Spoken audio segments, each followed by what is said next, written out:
So this is your prism और 90 degree है, ये 45 डिग्री है, ये 45 डिग्री है, आइसोसेलेसी है, ये 90 डिग्री है। और आपको क्या दिया हुआ है? आपको दिया हुआ है एक ब्लू लाइट दी हुई है, ब्लू लाइट, ये ब्लू लाइट है। एक दी हुई है आपको ग्रीन लाइट, ये ग्रीन लाइट है। और एक दी हुई है आपको रेड लाइट, ये रेड लाइट है। ब्लू, सर एक क्वेश्चन कौन सा है? क्वेश्चन ही बता रहा हूँ बेटा, एनसीईआरटी का नहीं। ब्लू, ग्रीन और रेड, ठीक है, ब्लू, ग्रीन और रेड गिवन। और क्या क्या गिवन है आपको? गिवन है ब्लू का रिफ्रैक्टिव इंडेक्स 1.47, ग्रीन का 1.44 और रेड का 1.39। यहाँ पर एक चीज और आपके दिमाग में अगर चली जाए तो अच्छा है, ये रिफ्रैक्टिव इंडेक्स किसका है? ये रिफ्रैक्टिव इंडेक्स इस मटेरियल का है जिसका ये प्रिज्म बना हुआ है। इसका मतलब प्रिज्म का जो रिफ्रैक्टिव इंडेक्स या किसी भी मटेरियल का रिफ्रैक्टिव इंडेक्स जो होता है वो लाइट पे डिपेंड करता है। देखो, ब्लू के लिए कुछ और है, ग्रीन के लिए कुछ और है और रेड के लिए कुछ और है। तो मैंने बताया था आपको पिछली क्लास में कि किसी चीज को अगर दिखाई ना देना हो, किसी को अगर इनविजिबल करना हो तो उसका रिफ्रैक्टिव इंडेक्स कितना होना चाहिए? अगर किसी को इनविजिबल करना है तो रिफ्रैक्टिव इंडेक्स कितना होना चाहिए? ये जवाब आया मेरे पास, इतने सारे जवाब आए, सब इनविजिबल होना चाहते हैं, 1। तो रिफ्रैक्टिव इंडेक्स 1 होना चाहिए। और हमने रिफ्रैक्टिव इंडेक्स 1 कर दिया बेटा व्हाइट लाइट के लिए, क्योंकि हमारे पास व्हाइट लाइट है ना। हम लोग अगर सराउंडिंग में जाएं तो हम लोग we encounter with the white light all with ग्योर।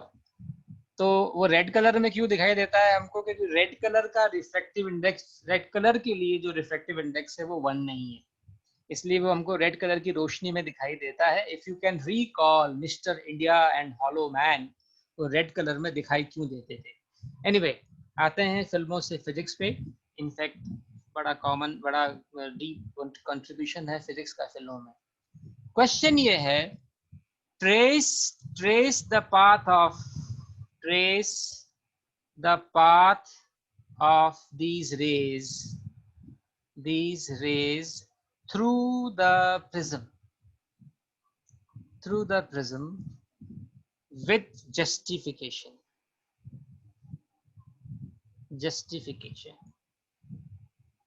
ठीक है, तो पहले ब्लू ले लेते हैं।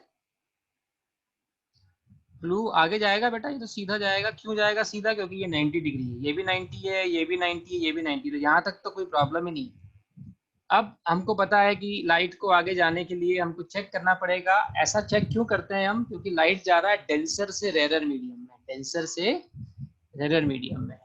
ओके, तो यहाँ पर मुझे ये वाला एंगल ऑफ इंसिडेंस मुझे पता है कितना है, 45 डिग्री। सबका एंगल ऑफ इंसिडेंस कितना? 45 डिग्री। लेकिन मुझे क्रिटिकल एंगल नहीं पता बच्चों, लेकिन उसके लिए मुझे ये दिया हुआ है क्रिटिकल एंगल। अब मैं हर एक कलर के लिए क्रिटिकल एंगल नहीं निकालूंगा, क्योंकि रिफ्रैक्टिव इंडेक्स और क्रिटिकल एंगल में रिलेशन हमको पता है कितना होता है, sign IC equal to 1/n। उसके लिए मैं एक तरीका डेवलप कर रहा हूँ।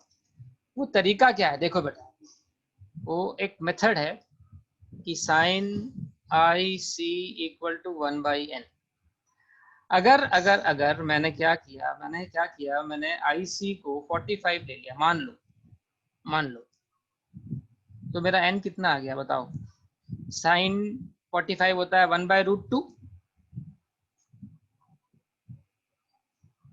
1/√2 गया ऊपर, 1/√2 की वैल्यू कितनी होती है? 1.414। ये आया आपका n। Okay, right.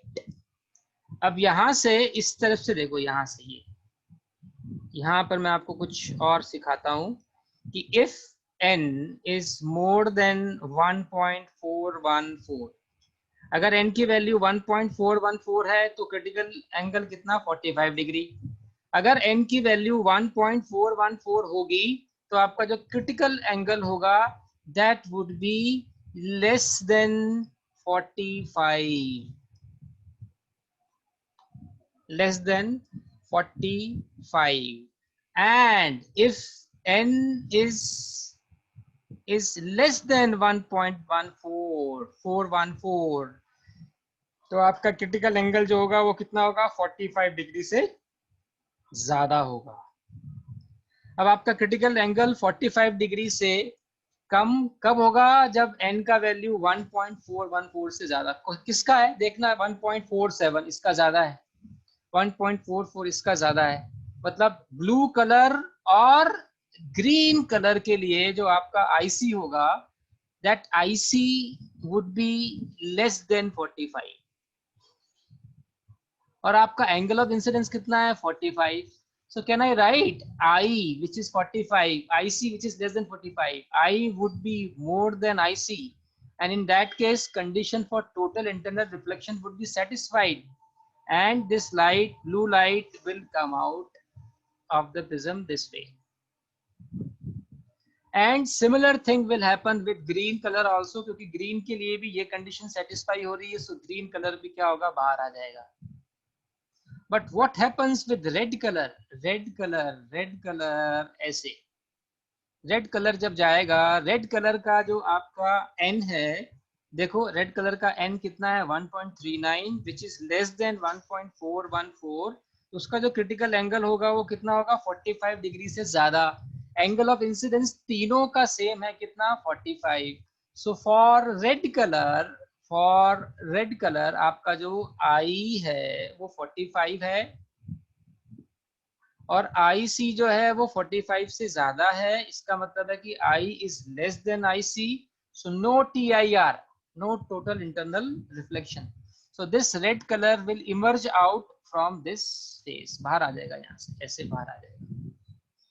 So this is your blue color, this is your blue, ये देखो blue है, ये blue बाहर आ गया, green भी बाहर यहाँ से आया, TIR हुआ इसका TIR हुआ, इसका TIR हुआ, लेकिन इसका कोई TIR नहीं होगा। एग्जाम में आपको इस कलर कोड के साथ क्वेश्चन नहीं मिलेगा कि ब्लू आपको ब्लू दिखाई देगा, ग्रीन आपको ग्रीन दिखाई देगा, और रेड आपको रेड दिखाई देगा। So I can tell you one very funny, rather unfortunate incidents. Rather very unfortunate incidents, like मैंने आपको करवाया ये BGR, ब्लू ग्रीन और रेड, है ना, आपको करवाया, और एग्जाम में एग्जामिनर ने क्या कर दिया कि पैटर्न बदल दिया, बेटा ये पैटर्न आपका बदल दिया, ऐसे ये पैटर्न बदल दिया आपका, ये वाला, ये क्या किया उसने, ग्रीन रखा, ये उसने रेड कर दिया, और ये उसने क्या कर दिया, ब्लू कर दिया। अब बच्चा बोलता है जिसको मैंने पढ़ाया था कि सर आपने जैसा पढ़ाया था ना, जैसा आपने बताया था ना, वैसा क्या वैसा छापाया मैं तो। अब मैंने तो पढ़ाया था ब्लू ग्रीन और रेड, और एग्जामिनर ने दे दिया रेड ग्रीन और ब्लू, तो उसका रेड गलत हो गया, ब्लू गलत हो गया, क्योंकि उसने क्या करके आया, वो रेड को लिखा दिया ऐसे, ग्रीन को दिखा दिया ऐसे, और उसको ये याद था कि ऊपर के दो तो अंदर आ जाएंगे TIR, और नीचे वाला जो है बाहर निकल जाएगा। So you need not to study physics like this. You need to have a justification and explanation for each and every step. तो ये एक 3 marker है, this is a 3 marks question and it is very important.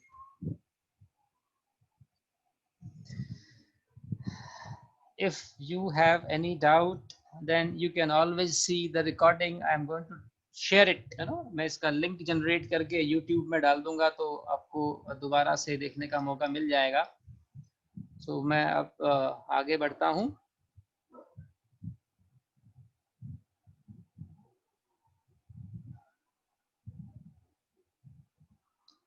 अभी फिलहाल तो बेटा वंशिका का doubt है, अभी तो इन तीनों कलर में सिर्फ रेड कलर ही बाहर निकलेगा, ये डिपेंड करता है रिफ्रैक्टिव इंडेक्स पे, right.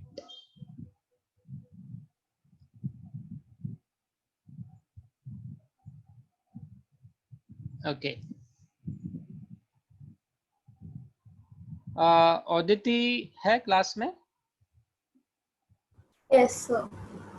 You had a doubt?